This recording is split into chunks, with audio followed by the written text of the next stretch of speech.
শ্রবণ কর কানে। যত পাপি তাপি তোরে গেল এই হরি নামে, মুখে বলো হরি নাম শ্রবণ কর কানে।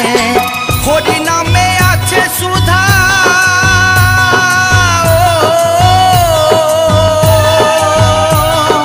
হরি নামে আছে সুধা অমৃত সমান। কে আনিল রে কোথায় ছিল রে মধু মাখা হরি নাম। কে আনিল রে কোথায় ছিল রে মধু মাখা